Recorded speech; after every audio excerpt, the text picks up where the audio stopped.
Hola chicos, buen día, ¿cómo están? Espero que bien, espero que llevando el curso, ¿sí? La semana pasada estuvimos abordando todo lo que fue psicoanálisis, parte de lo que fue psicoanálisis, de lo que va a ser psicoanálisis, ¿sí?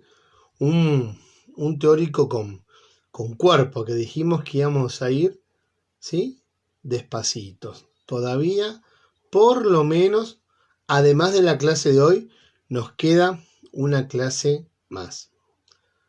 Como le dije, ¿sí? En su momento, psicoanálisis no es un tema que se vea en una sola clase, sino que nos va a llevar varias clases solamente para hacer un pantallazo general de este tema. También tenemos que tener presente que nosotros no vamos a ser psicólogos, sino acompañantes terapéuticos. Por lo tanto, los contenidos que vamos a ir viendo y desarrollando de psicoanálisis o del cuerpo teórico, ¿sí? que tiene psicoanálisis, vamos a ver esos contenidos, ¿sí? que nos tienen que servir a nosotros para poder entender algunas actitudes, ¿sí? que el paciente pueda llegar a tener. Algunas cosas que le pueden estar pasando a nuestro paciente. ¿Para qué? Para poder actuar desde ese lugar, para poder ser objetivos. Pero recuerden, y ahí me vuelvo a las funciones, nosotros trabajamos a un nivel vivencial, no a un nivel interpretativo. Así que mucho de todo lo que estemos dando en las clases, inclusive en la clase de hoy, en la clase pasada y en la clase que vendrá, son temas que veremos siempre a un nivel de hipótesis. Podría estar pasando esto, ¿sí?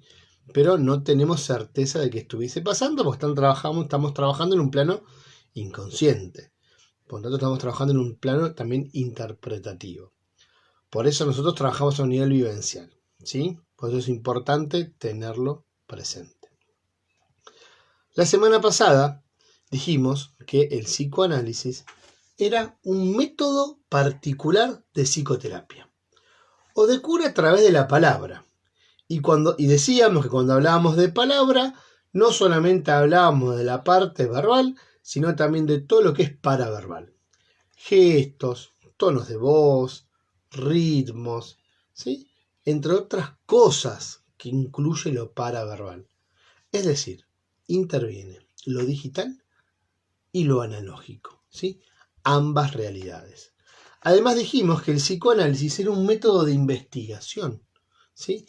Un método de investigación que consistía en evidenciar la parte inconsciente de las palabras o de las producciones imaginarias. Es decir, ¿qué está detrás de eso que estoy diciendo?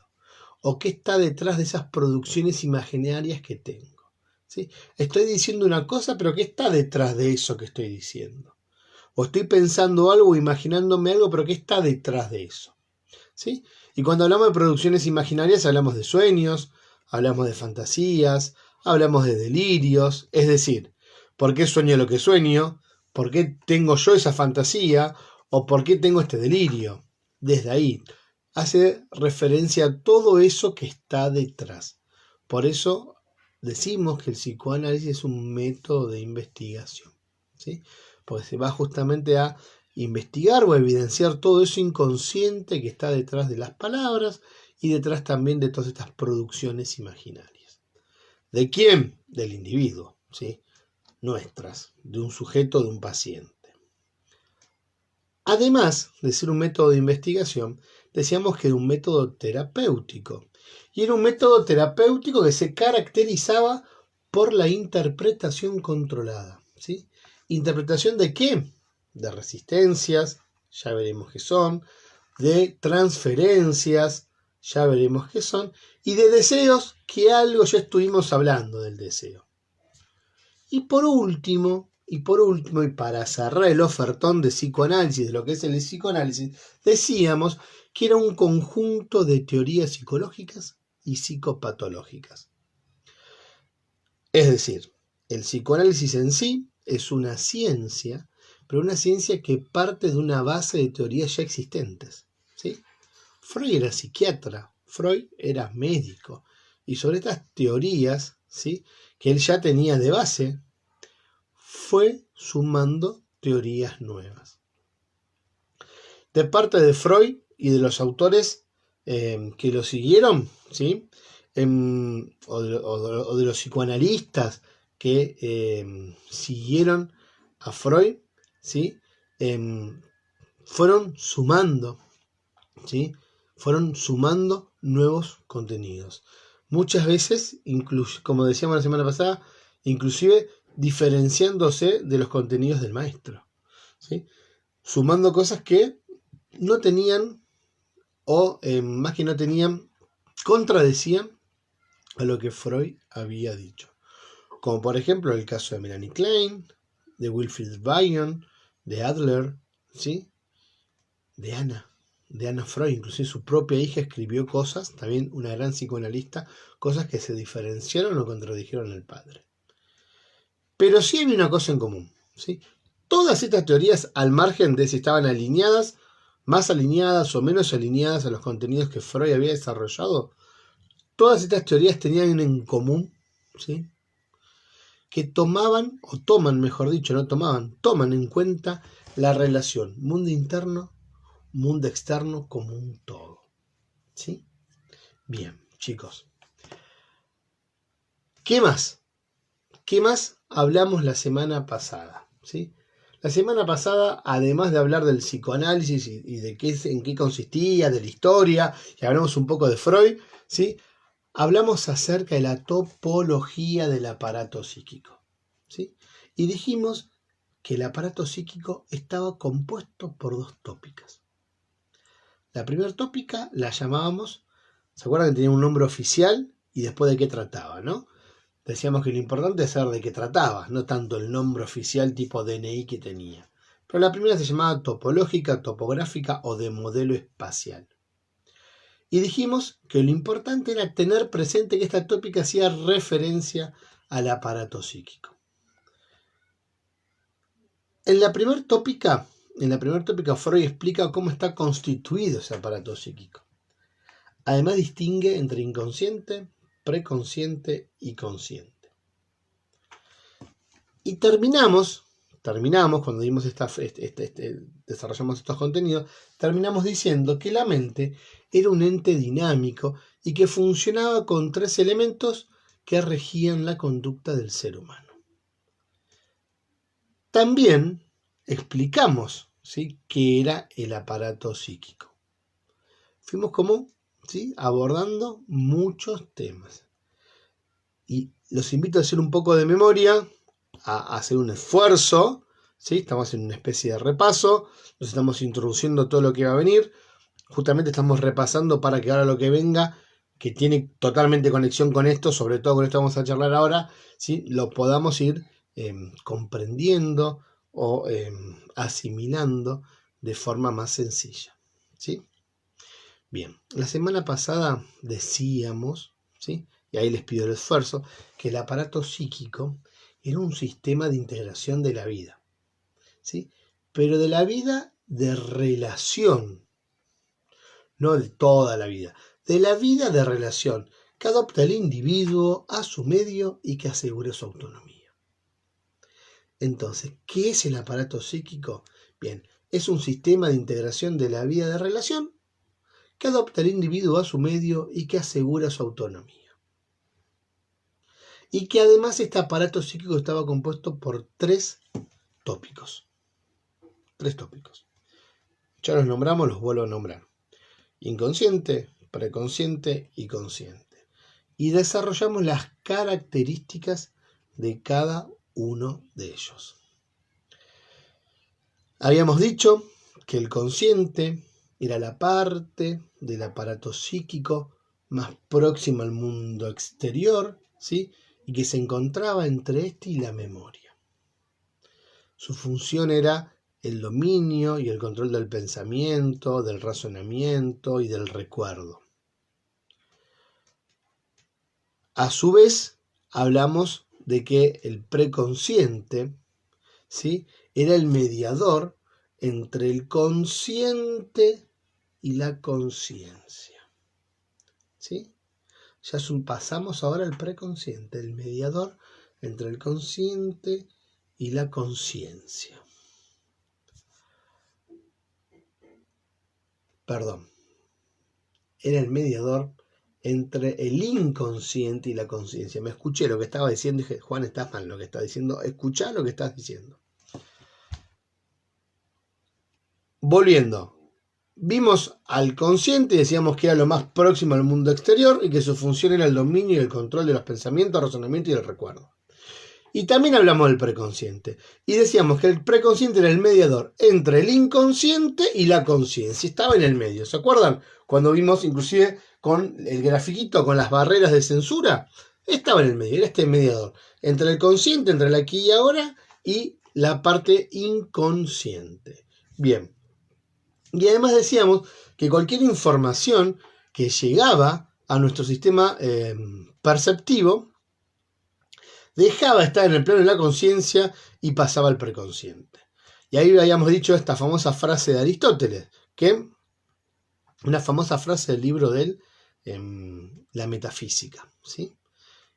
Aristóteles en la Metafísica nos dice, no hay nada en la mente, es decir, no hay nada en el intelecto que antes no haya pasado por los sentidos. Es decir, no tenemos nada en la cabecita que antes no conocemos, no sabemos nada que antes no hayamos visto, no hayamos olido, no hayamos oído, no hayamos tocado o no hayamos degustado. Todo lo que está acá pasó previamente por nuestros sentidos. Y para terminar esta primer tópica, hablamos del inconsciente. Y dijimos que era la parte más arcaica del aparato psíquico, la más vieja, ¿sí? La parte del ser humano que tiende a irse por el placer, ¿sí? También dijimos que el inconsciente, me quedé pensando en algo, pero no quiero abrir el juego. Vamos a dejarlo para la clase de hoy, mejor que vamos a trabajar temas que tienen que ver justamente con el inconsciente. Además dijimos que el inconsciente, o que en el inconsciente, mejor dicho, no existía más que los elementos reprimidos, cuyo acceso, ¿sí?, a este sistema estaba vedado. No había forma de llegar del consciente al inconsciente. Había primer barrera de censura. ¿Se acuerdan que habían hecho una puerta de vidrio de blindex que no se podía acceder? Del consciente al preconsciente dijimos una puerta mosquitero. Acá el aire pasa, va y viene. Pero la primer barrera de censura es blindada. No hay forma de poder ingresar voluntariamente, queriéndolo hacer. Yo no puedo ingresar a mi inconsciente. Pero habíamos dicho que el inconsciente tenía rebusques o formas de salir, de manifestarse. Entonces hablábamos de los sueños, de las negaciones, ¿sí?, de los actos fallidos, del humor muchas veces, y empezamos a hablar de cómo este inconsciente afloraba, ¿sí? Y además dijimos que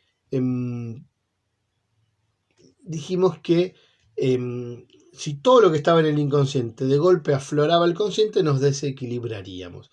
Por eso estos contenidos deberían permanecer reprimidos para no desequilibrarnos. A ver, en otras palabras más sencillas, el inconsciente contiene los contenidos reprimidos. El preconsciente, ¿qué contiene el preconsciente? ¿Qué hay en el preconsciente? La memoria, los recuerdos, tenía que ver con la razón y el lenguaje. Y el consciente es la parte del aparato psíquico, dijimos, más cercana al mundo externo, ¿sí? Es el aquí y el ahora. ¿Recuerdan que cuando hablamos de este inconsciente, o sea, si están recordando, miren, vamos a hacer un ejemplo concreto. Si ustedes están acordando algo de la clase de la semana pasada, es porque ese contenido que están pensando y que están recordando y que están trayendo a su mente está en el preconsciente. Todo eso están recordando y trayéndolo, a ver qué fue lo que dijo. Si yo les preguntara a ustedes, ¿de qué ejemplo di yo para hablar del preconsciente? ¿Se acuerdan? Que hablé de un amigo mío con el cual nos fuimos de vacaciones. Si te están empezando a acordar, de lo que yo hablé están trayendo contenido del preconsciente al aquí y a la ahora, ¿sí? Esto en relación a la primer tópica. La clase pasada desarrollamos también la segunda tópica, ¿sí? Y dijimos que esta segunda tópica también tenía un nombre oficial y la llamábamos tópica estructural o de modelo estructural. La anterior era de modelo espacial. La segunda tópica de modelo estructural, ¿sí? Pero dijimos que a diferencia de la primera que trataba sobre el aparato psíquico, esta segunda tópica trataba sobre diferentes aspectos o instancias de la personalidad. También comentamos que había 3 instancias en esta tópica: el ello, el superyo y el yo. En relación al ello, dijimos que el ello se regía por el principio del placer, ¿sí? Y además desconocía absolutamente las demandas de la realidad. No le importaba lo que la realidad estaba diciendo. Me rijo por el principio del placer. Eso dice el ello. Y dijimos que si podíamos o si pudiéramos resumirlo en una palabra, ¿sí? O en un verbo, yo lo resumiría en la palabra querer o en la palabra desear. Ahora, eso era el ello.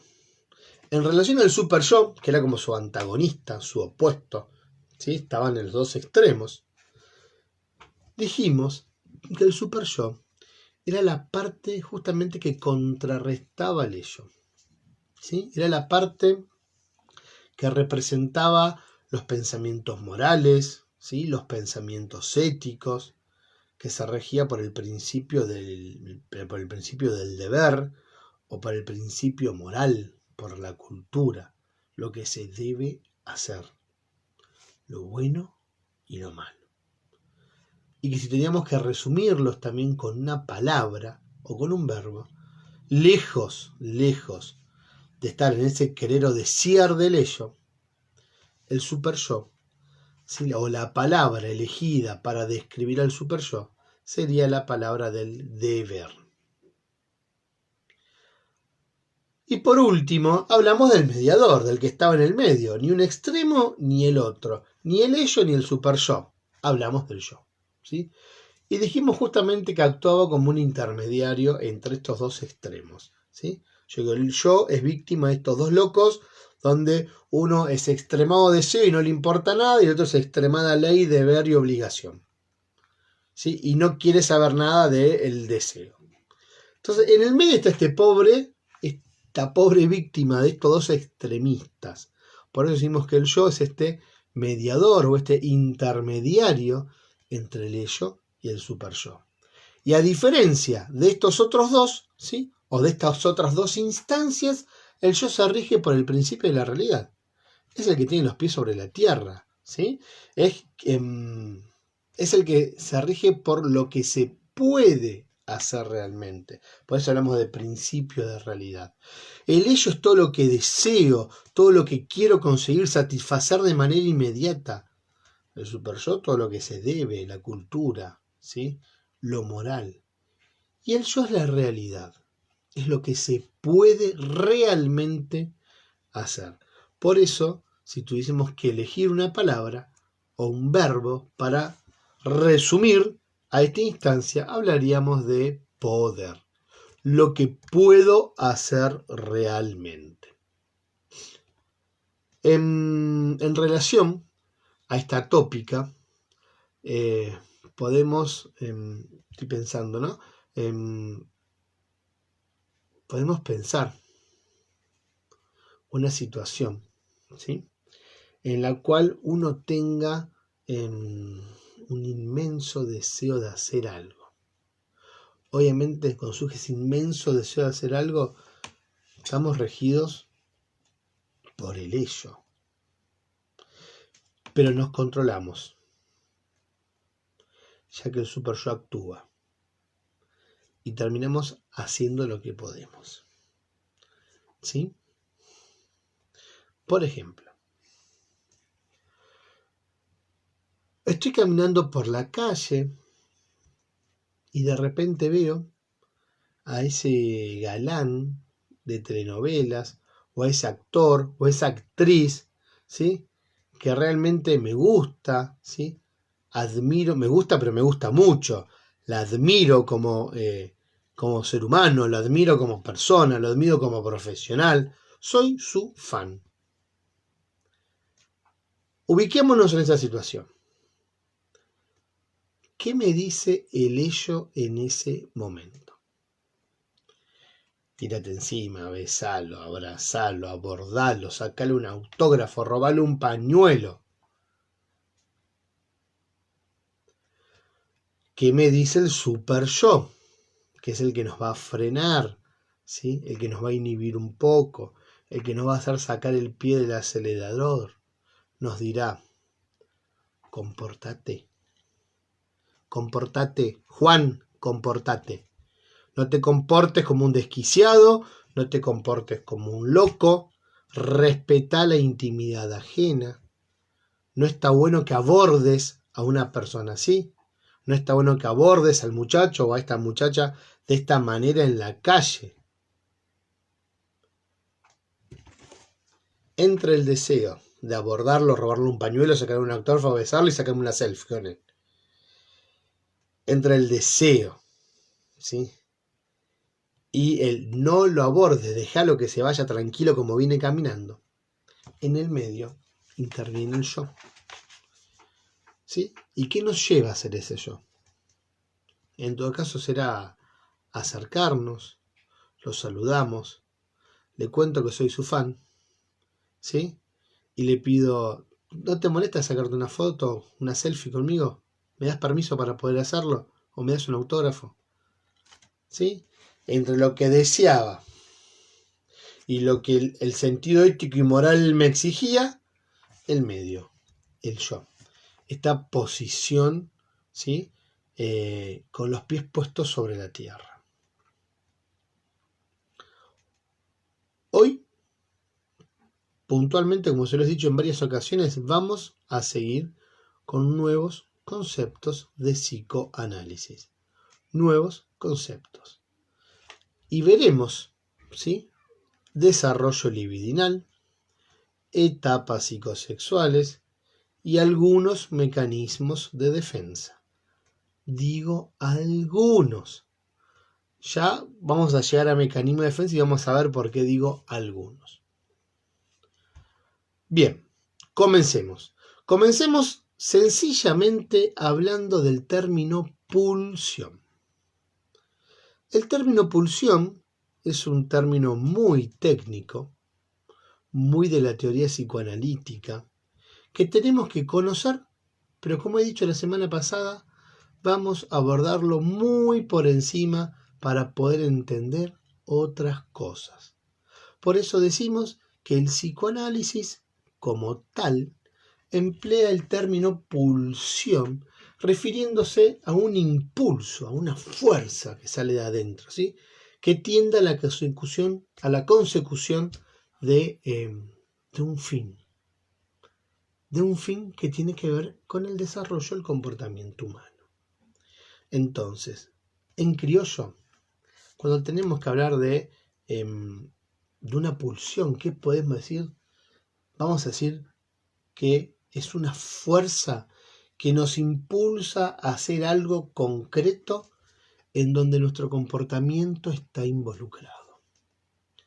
Eso sería una pulsión, una fuerza interna que nos impulsa, nos arroja a hacer algo concreto en donde nuestro comportamiento está involucrado. También, si queremos utilizar un lenguaje un poco más técnico, ¿sí? Podríamos decir que la pulsión es una fuerza derivada de las tensiones somáticas, es decir, de las tensiones que tiene el cuerpo, ¿sí? De las tensiones que se dan en el ser humano y además de las necesidades del ello. Eso es una definición un poco más técnica que vamos a encontrar en el material. Si no, dicho en criollo, es una fuerza interna que nos impulsa a hacer algo concreto donde nuestro comportamiento esté involucrado. ¿Sí? Bien. Por lo tanto, las pulsiones se ubican, por un lado, podemos llegar a decir a un nivel somático, o sea, algo que tiene que ver con el cuerpo, pero por el otro lado también a un nivel psíquico, ¿sí? A un nivel que tiene que ver con la mente. Fíjense que están ubicadas a ambos lados. Teniendo en cuenta esto, podemos sumar que la pulsión es un impulso, como dijimos, es una fuerza, que se inicia con una excitación corporal en un estado de tensión y cuya finalidad es la supresión, ¿sí?, de ese estado de tensión. Tiene que ver con esto de satisfacer o conseguir la satisfacción, ¿sí?, sobre esa tensión. Siempre dependerá de la tensión que estemos hablando. Entonces, volvemos sobre la idea de pulsión.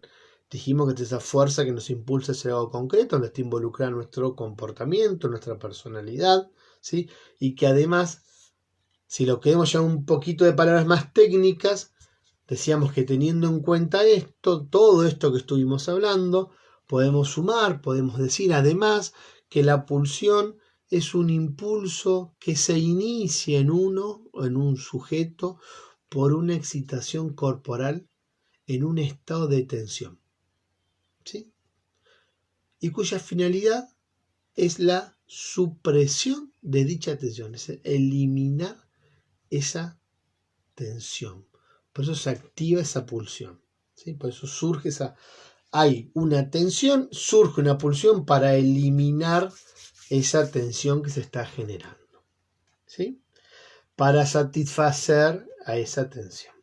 Siempre hablando de los diferentes tipos de tensiones o de pulsiones que pueden llegar a haber, ¿sí? Pero la idea es eso, eliminarla. Surge esa pulsión para eliminar esa tensión que tenemos en el cuerpo o en la mente. Por lo tanto, dijimos que podía haber dos tipos de pulsiones. La pulsión sexual o la pulsión de vida y la pulsión de muerte. Vamos complejizando ahora un poquito más, pero esto nos va a servir para poder entender lo que se va viniendo. ¿Quedó claro lo que es una pulsión? Dijimos que hay dos tipos de pulsiones, la pulsión de vida y la pulsión de muerte. Cuando hablamos de la primera, de la pulsión de vida, ¿sí?, la vamos a llamar eros, o se la llama eros, ¿sí? Sabemos que la palabra eros proviene de la voz griega, ¿sí?, que hace referencia al nombre de un dios, y no es cualquier dios, es el dios de la atracción sexual y el dios del deseo. En cambio, la segunda pulsión, a la que llamamos de muerte, también la llamamos, ¿sí?, o se la llamaba Tánatos, ¿sí? Era la segunda pulsión, era la que llamábamos Tánatos, ¿sí? Tánatos es una voz, es una palabra que también proviene del griego, pero en este caso, lejos de hacer referencia a la atracción y al deseo sexual, este término hace referencia a la muerte.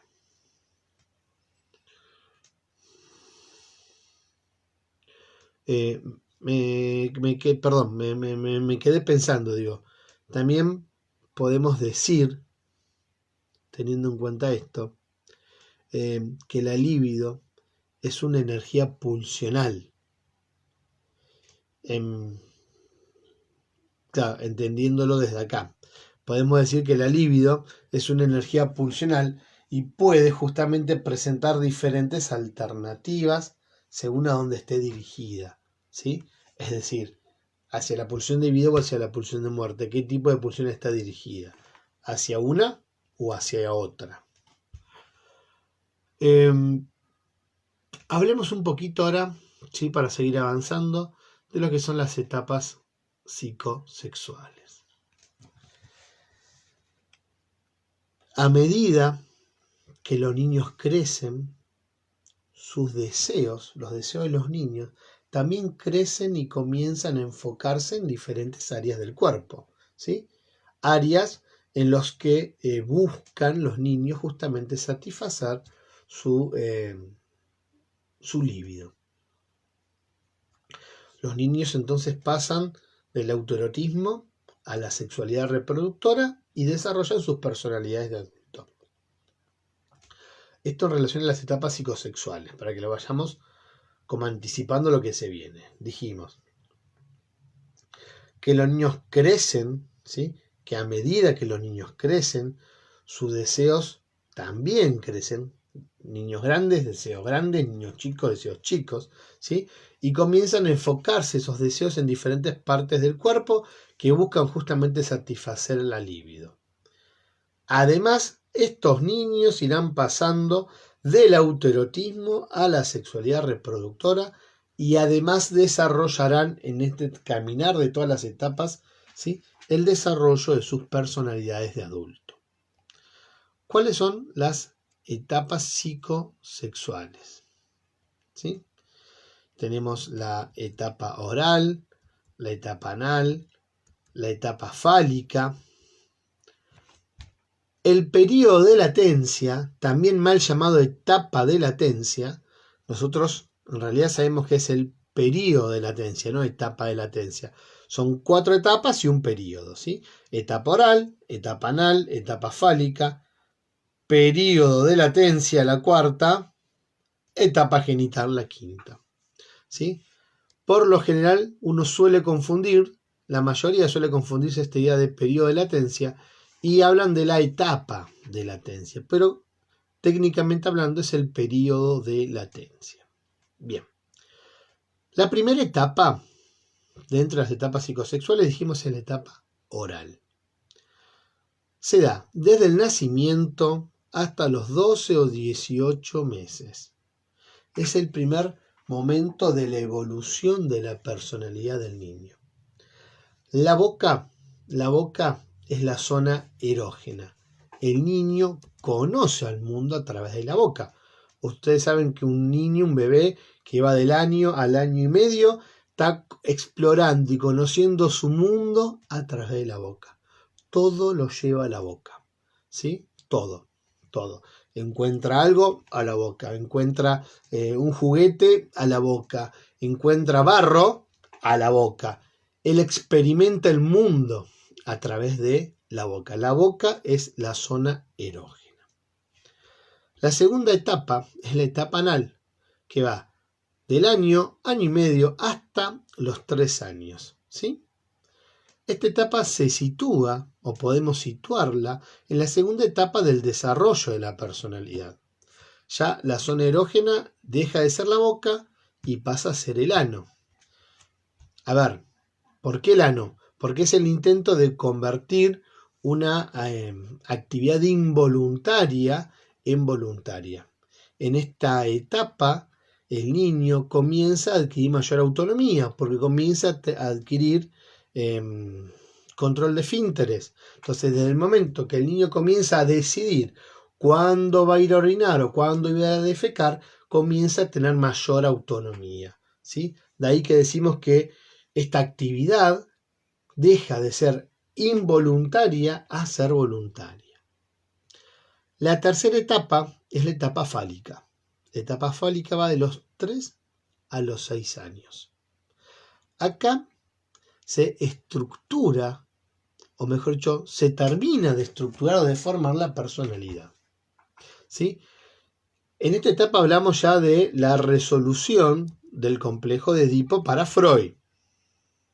Hay otros autores que dirán, como Melanie Klein, que lo resuelven antes. Pero Freud, y acá comenzamos a ver estas diferencias de criterios o de teorías, ¿sí? Para Freud es la etapa donde se comienza a solucionar o a dar cierre al complejo de Edipo, de los 3 a los 6 años. Hemos llegado a la cuarta etapa, al periodo de latencia, mal llamada etapa de latencia. A lo sumo al cuarto paso, no la cuarta etapa. Recuerden que periodo de latencia es un periodo, no es una etapa, sino es cerrada. Y va desde los 6 años hasta la pubertad. Hasta la pubertad. Algo que quiero aclararles es que cuando hablamos de acá de tiempos, desde que nace a los 2 o a los 18 meses, los 2 o 18 meses hasta los 3 años, de los 3 años a los 6, son todos periodos siempre estimativos, ¿sí? Estimativos. Bien. Entonces estamos diciendo que el periodo de latencia dura desde los 6 años aproximadamente. ¿Puede arrancar a los 5? Sí, puede arrancar a los 5. Sí, puede arrancar a los 5. Sí. Hasta la pubertad. Y acá ya es todo un tema, porque el desarrollo de cada sujeto depende de cada sujeto. Hoy en día, sobre todo las niñas, más que los niños, se están desarrollando antes. Cuando hablamos de pubertad hablamos de cambios físicos, ¿sí? No de cambios psíquicos, no hablamos de adolescencia. Hablamos de todo ese despertar hormonal que va comenzando esos grandes cambios físicos en nosotros. En este periodo de edad. En torno, podríamos decir, de entre los 11 y los 13 años. Aproximadamente, dependiendo de cada sujeto. En este periodo, ¿sí? No lo vamos a considerar una etapa, porque en realidad no va a surgir nada nuevo. Es un periodo de calma, donde interiormente el sujeto se va como preparando para el desarrollo sexual. No pasa nada nuevo, ¿sí? Es como un volcán en calma, ¿sí? Como un volcán a punto de explotar y hacer erupción, pero parece el Vesubio, pero antes de hacer erupción. Entonces, internamente se van gestando un montón de cosas, pero aparentemente hacia afuera es un momento de calma, ¿sí? Pero dijimos, de calma, donde se van preparando, sí, justamente el desarrollo sexual. Y llegamos a la quinta etapa, que es la etapa genital, que va desde la pubertad hasta la adultez, ¿sí? Surge en la adolescencia esta etapa genital, cuando comienzan a madurar los órganos genitales, ¿sí? Hay un surgimiento de deseos sexuales. El impulso sexual, ¿sí? ¿Se acuerdan que habíamos dicho que en un primer momento era autoerótico? Ahora este deseo sexual uno